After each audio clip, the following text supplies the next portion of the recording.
Hello student, Omkar classes में आप सभी का स्वागत है। आज हम आपको पढ़ाएंगे क्लास 9th में साइंस में हम पढ़ाएंगे रासायनिक संयोजन के नियम। रासायनिक संयोजन के नियम में पहले हम देख लेते हैं रासायनिक संयोजन के नियम की परिभाषा क्या होती है। ठीक, पदार्थों के बीच होने वाली रासायनिक अभिक्रियाएं कुछ नियमों पर आधारित होती हैं। इन नियमों को रासायनिक संयोग के नियम कहते हैं। यानी जो पदार्थों के बीच यानी कि कुछ रासायनिक अभिक्रिया होती है उनके नियम पर क्या होती है, आधारित होती है, उसी को हम क्या कहते हैं, रासायनिक संयोजन का नियम कहते हैं, रासायनिक संयोग नियम कहते हैं। ठीक, रासायनिक संयोग के नियम निम्नलिखित हैं। जो रासायनिक संयोग के नियम हैं वो निम्नलिखित हैं। जैसे पहला पॉइंट है, क्या है, द्रव्यमान संरक्षण या द्रव्य की अविनाशिता का नियम। इस नियम में क्या होता है, जैसे जो द्रव्य यानी द्रव्य पदार्थ अविनाशी होते हैं। ठीक, द्रव्य को ना तो नष्ट किया जा सकता है और ना ही उत्पन्न किया जा सकता है। यानी जो पदार्थ होता है, द्रव्य होता है, उसको ना तो हम नष्ट कर सकते हैं और ना ही उत्पन्न कर सकते हैं। अतः किसी भी रासायनिक अभिक्रिया में भाग लेने वाले पदार्थों के कुल द्रव्यमान तथा रासायनिक अभिक्रिया के फलस्वरूप बनने वाले पदार्थों के कुल द्रव्यमान में कोई अंतर नहीं होता है। जैसे रासायनिक अभिक्रिया के फलस्वरूप क्या बनता है, मान लो कोई पदार्थ बनता है, उस पदार्थ के कुल द्रव्यमान में क्या होता है, कोई अंतर नहीं होता है। जैसे मान लेते हैं क्या है, H+O2 है, क्या है, H+O2 है। H क्या है, हाइड्रोजन है, और O क्या है, ऑक्सीजन है। तो इन दोनों को अगर मिला के कोई एक पदार्थ बनाया, जैसे एक पदार्थ बन जाते हैं H2O, मतलब कि एक नया पदार्थ बन जाता है। लेकिन अगर इसमें देखा जाए तो उसके यानी कि कुल द्रव्यमान में कोई अंतर नहीं होता। अगर मान लेते हैं इस क्रिया को नहीं समझ में आया तो देख लेते हैं। अगर आप क्या होता है, दो कीप ले लेते हैं, एक में क्या डालते हैं, यानी कि दूध का पाउडर डालते हैं, एक में बेकिंग सोडा डालते हैं। अब दोनों कीप में क्या करें, यानी पानी डालकर उसको अगर आप मिलाते हैं, क्या करते हैं, मिलाते हैं, तो उनमें क्या होते हैं, दोनों पदार्थ एक ही तरह क्या होते हैं, मिले होते हैं। और अगर आप देखेंगे तो उसमें से उस पदार्थ को ना तो निकाल के आप नष्ट कर सकते हैं और ना ही उसको उत्पन्न कर सकते हैं। और इसे रासायनिक अभिक्रिया में क्या होते हैं, भाग लेने वाले पदार्थों की क्या होती है, कुल द्रव्यमान तथा रासायनिक अभिक्रिया के फलस्वरूप जो पदार्थ बनता है उसके कुल द्रव्यमान में कोई अंतर नहीं होता है। स्थिर अनुपात, यानी किसका अनुपात स्थिर होता है। अब आप देखेंगे सेकंड पॉइंट में, प्रत्येक रासायनिक यौगिक में चाहे वह किसी भी विधि से बनाया या प्राप्त किया जाए, तत्वों के द्रव्यमान एक निश्चित अनुपात में संयुक्त रहते हैं। क्या होते हैं, किसी भी रासायनिक यौगिक को चाहे वह किसी भी विधि से क्या हुआ, अगर बनाया जाए या फिर उसे प्राप्त किया जाए तो उसका जो अनुपात होता है वो क्या होता है, निश्चित होता है। जैसे अब आप आगे देख लेते हैं, उदाहरण में हम आपको बता देते हैं क्या होता है। मान लेते हैं उदाहरण में जल क्या होता है, हाइड्रोजन व ऑक्सीजन नामक तत्वों का यौगिक है। क्या है, तत्वों का यौगिक है। जो जल है वो हाइड्रोजन व ऑक्सीजन नामक तत्वों का क्या है, यौगिक है।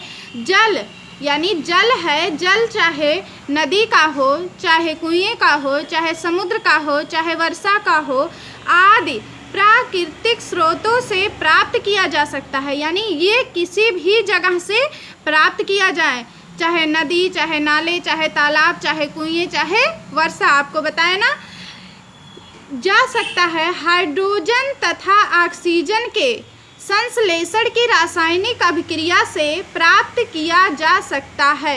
इसको क्या करते हैं, रासायनिक यानी अभिक्रिया के संश्लेषण से इसे प्राप्त किया जाता है। ये किसी भी रीति से प्राप्त जल के विश्लेषण से यह ज्ञात होता है कि इसमें हाइड्रोजन तथा ऑक्सीजन के द्रव्यमान सदैव 1:8 के अनुपात में होता है। क्या होता है, मान लेते हैं हाइड्रोजन का क्या होता है, जो परमाणु क्रमांक 1 है तो 1 ही रहेगा, और क्या होता है ऑक्सीजन का 8 है तो 8 ही रहेगा। अगर अब आप ये सोचेंगे कि वो चाहे जल ही तो है, चाहे वो नदी का है, चाहे वो कुएं का है, चाहे वो तालाब का है, किसी भी जगह का है, तो उसका अनुपात क्या है, स्थिर ही है। तो उसका अनुपात कितना आएगा, 1:8 के अनुपात में होगा। ठीक,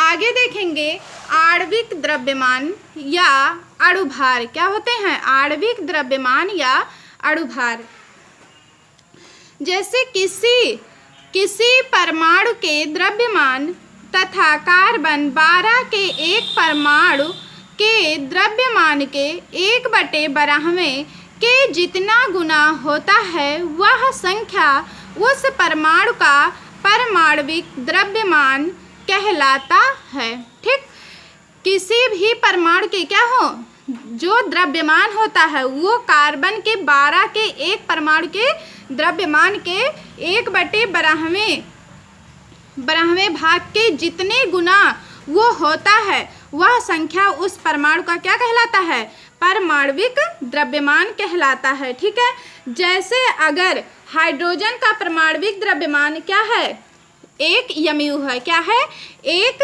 AMU है। AMU को हम क्या लिख सकते हैं, शॉर्ट फॉर्म में U भी लिख सकते हैं, और हिंदी में इसे इकाई भी लिख सकते हैं।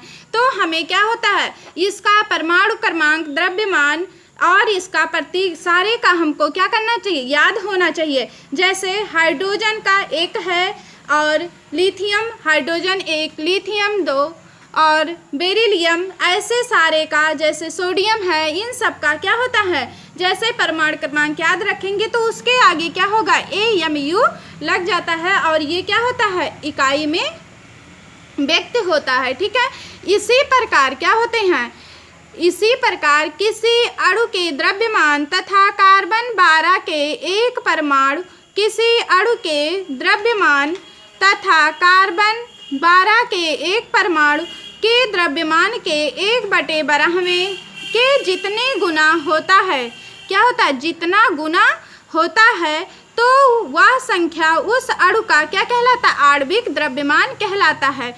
क्या होते हैं परिभाषा, यानी कि आणविक परमाणविक द्रव्यमान और आणविक द्रव्यमान की परिभाषा वही है, केवल हम क्या करते हैं, परमाणु की जगह अणु को लिख देते हैं। ठीक है, लेकिन वो भी 1/12 भाग के जितने गुना भारी था, और ये भी क्या होते हैं, जितने गुना भारी हैं। अगर मान लीजिए किसी भी क्या होता है, हाइड्रोजन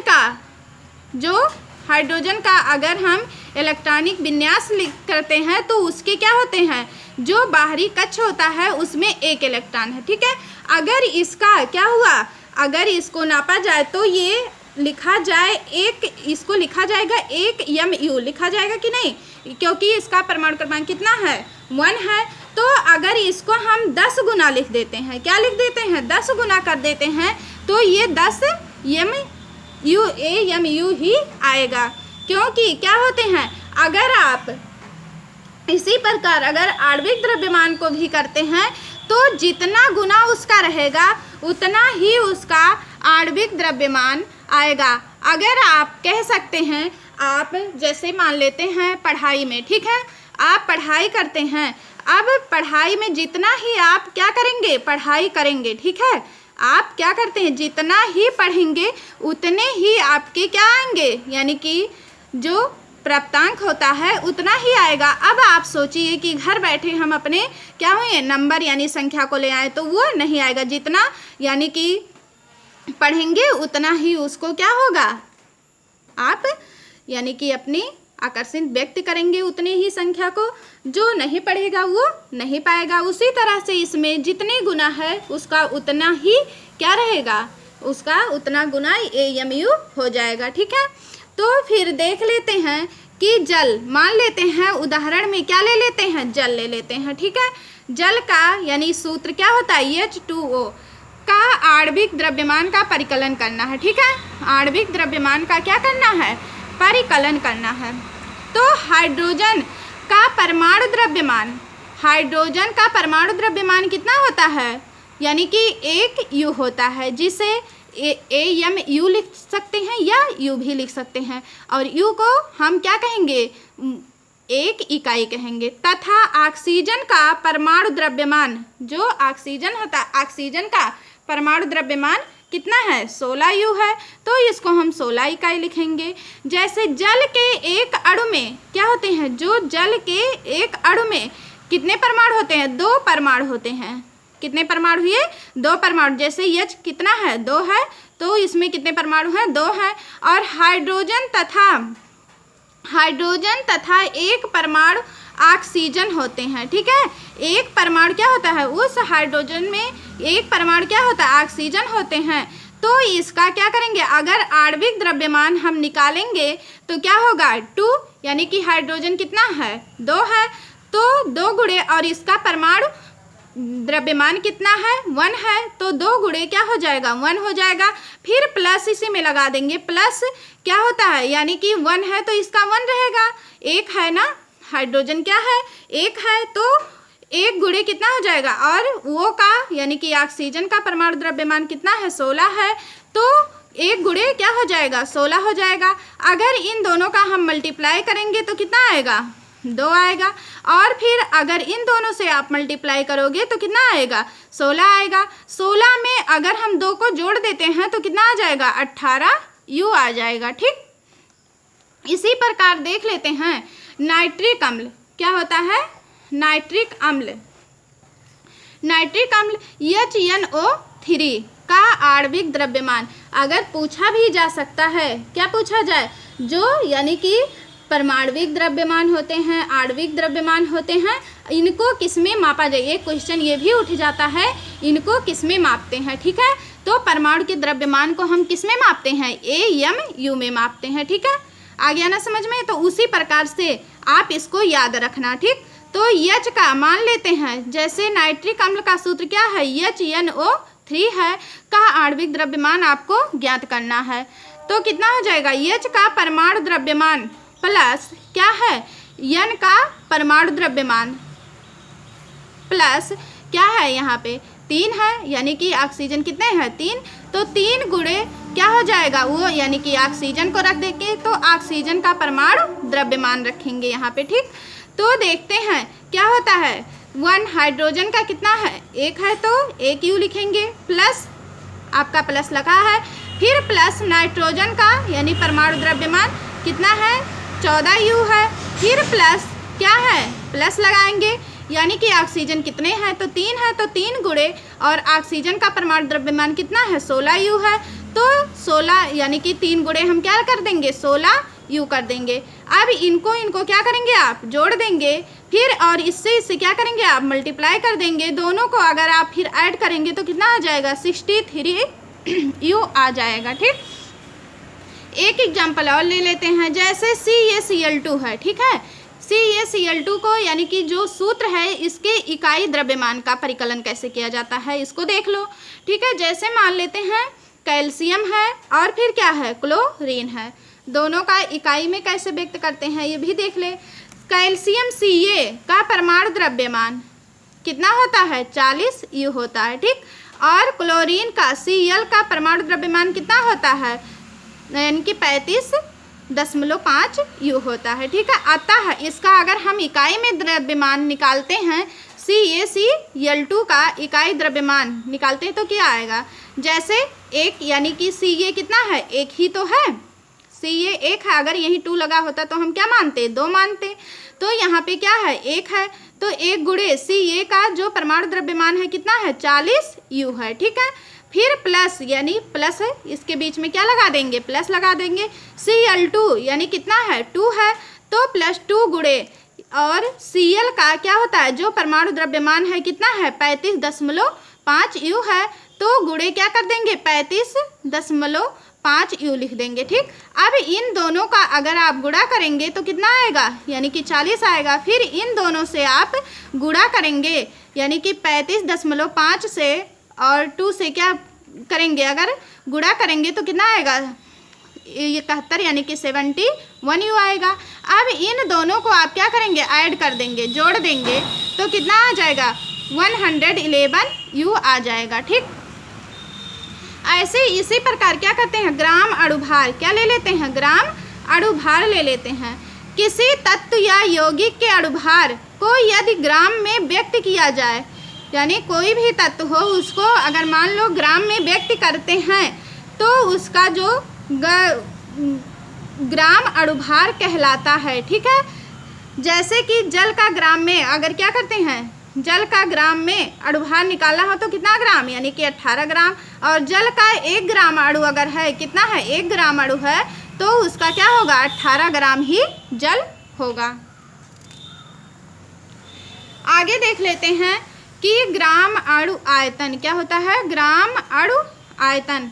ग्राम अणु आयतन जो होते हैं इसको एवोगैड्रो की संख्या द्वारा ज्ञात किया जा सकता है। एवोगैड्रो ने यह ज्ञात किया कि NTP पर प्रत्येक गैस के 1 ग्राम अणु का आयतन कितना होता है, यानी कि 22.4 लीटर होता है। यह आयतन गैस का ग्राम अणु आयतन कहलाता है। ठीक, इसी प्रकार प्रत्येक यानी कि NTP पर प्रत्येक गैस के, यानी जितने भी गैस हों उनका क्या होता है, यानी कि कितना लिखते हैं, 22 हो गया, 22। फिर यहीं पे क्या होता है, यानी कि 400 मिलीलीटर का क्या होता है, भार होता है, उसके ग्राम अणुभार के क्या होते हैं, ये बराबर होते हैं। जैसे एग्जाम्पल में हम ले लेते हैं, कितना आ गया, मान लेते हैं NTP पर नाइट्रोजन के क्या होते हैं, इतने आपके क्या हैं, मिलीलीटर है। ठीक, 22,400 का भार नाइट्रोजन के ग्राम अणुभार के क्या होता है, बराबर होता है, अर्थात इसे 28 ग्राम, यानी अर्थात क्या होता है, ये 28 ग्राम होता है। ठीक, अब देखते हैं अणुभार क्या होता है। जैसे अणुभार तथा वाष्प का घनत्व क्या होता है, किसी गैस का वाष्प, जो कोई भी गैस हो उसका क्या हो, वाष्प घनत्व ताप तथा दाब की समान अवस्थाओं में, जो उसकी अवस्थाएं हो वो क्या हो, समान हो, उसके कितनी आयतन किसी आयतन के भार तथा समान आयतन के हाइड्रोजन के भार के अनुपात के बराबर होता है। किसी भी आयतन हो, यानी कि उसके किसी आयतन के भार तथा समान आयतन, जो उसका भार है और उसका आयतन क्या हो, समान हो, वो हाइड्रोजन भार के अनुपात के क्या होता है, बराबर होता है। जैसे देख लेते हैं अणुभार = क्या होता है, 2 गुणे वाष्प का घनत्व है। इसी प्रकार क्या ले लेते हैं, वाष्पशील पदार्थों के अणुभार ज्ञात करने की क्या होती हैं, 2 विधियां होती हैं। जो वाष्पशील गैस होते हैं ये, ठीक है, जो वाष्पशील इसमें गैस होती हैं उसको ज्ञात करने के लिए 2 विधि का प्रयोग किया जाता है। एक विक्टर मेयर विधि और एक हाफमैन विधि का प्रयोग किया जाता है। ठीक है, अगर पूछा जाए कि वाष्पशील पदार्थों के अणुभार को ज्ञात करने के लिए कितने विधि का प्रयोग करते हैं, तो आप क्या बताएंगे, यानी कि इसके वाष्पशील पदार्थ के अणुभार को ज्ञात करने के लिए 2 विधि का प्रयोग करते हैं। एक होता है विक्टर मेयर विधि और एक क्या होता है, हाफमैन विधि होता है। मोल धारणा यानी कि मोल संख्या क्या होता है। ठीक है, मोल एक संख्या है, मोल एक क्या है, संख्या है जो 12 ग्राम कार्बन के 12 में उपस्थित परमाणुओं की संख्या के बराबर होती है। ठीक, इसका मान कितना होता है, यानी कि 6.02209443 × 10⁻23 है, जो इसका मान होता है वो इतना होता है। ठीक है, जो मोल संख्या होती है, ये सामान्यतः यह मान 3 दशमलव स्थान तक ही प्रयुक्त होता है, यानी कि जो दशमलव के बाद 3 ही संख्या क्या होती है, लिखी जाती है। ठीक है, तो उस मान को देख लेते हैं। अतः कितना लिखा जाएगा 6.022 इंटू 10⁻23 है इसका जो मोल की मान है। इस संख्या को एवोगैड्रो संख्या कहते हैं, यानी कि इस जो ये संख्याएं होती हैं इसको हम एवोगैड्रो संख्या भी कहते हैं। अगर देखा जाए तो 1 मोल इक्वल टू कितना होता है 6.022 इंटू 10⁻23 होता है। अगर इसी प्रकार क्या होते हैं मोल को दर्जन की भांत भी ये क्या होती है संख्या होती है। मोल दर्जन की भांति एक संख्या है। मोल क्या होती है दर्जन की भांति एक संख्या है। यह मालिक्यूल या मालिकुलर वेट का लघु रूप नहीं होता है। जो ये दर्जन की भांति होता है ये मालिक्यूल या मालिकुलर वेट का एक लघु रूप नहीं होता है।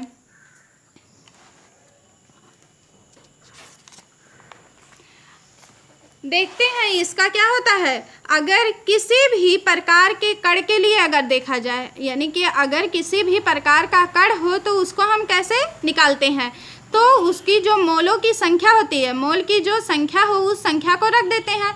उस संख्या यानी कि मोलों की संख्या इक्वल टू कणों की संख्या अपान जो एवोगैड्रो की क्या होती है संख्या होती है 6.022 इंटू 10⁻23 होता है। अगर उसी प्रकार से अगर हम परमाणुओं के लिए निकालेंगे, ठीक है, अगर परमाणु दिया हो जैसे hydrogen, helium, lithium, beryllium, sodium, carbon ये सब दिए हों तो उसके लिए मोलों की संख्या यानी कि जितनी उसकी मोलों की संख्या होगा उतना लिखेंगे इक्वल टू क्या होगा ग्राम में भार, क्या होगा जो ग्राम में भार होगा और परमाणु भार यानी कि परमाणुओं में जो भार होगा उस संख्या को हम यहाँ रख देंगे। ठीक, अगर अणुओं के लिए देखेंगे, किसके लिए अणुओं के लिए, तो इसमें भी मोलों की संख्या ही रखेंगे। पहले किसकी संख्या मोलों की संख्या रखेंगे इक्वल टू ग्राम में भार यानी उसके ग्राम में जितना भार होगा उस संख्या दी रहेगी उस संख्या को लिखेंगे और फिर अपान क्या लिख देंगे अणु भार, दोनों से क्या कर देंगे डिवाइड कर देंगे।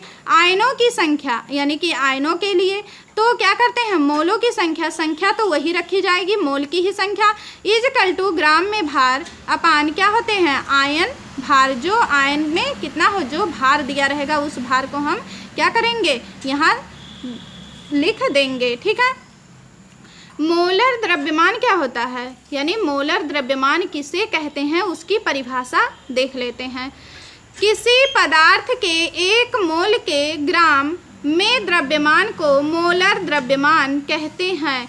कोई भी पदार्थ हो उसमें 1 मोल का क्या हो ग्राम में द्रव्यमान हो, उसमें क्या हो द्रव्यमान हो, उसी को मोलर द्रव्यमान कहते हैं। अतः किसी भी प्रकार के कण के लिए इसमें कोई भी अगर कण दिया हो तो उस कण के लिए हम फार्मूला रखते हैं मोलों की संख्या इक्वल टू ग्राम में भार अपान मोलर द्रव्यमान। ठीक,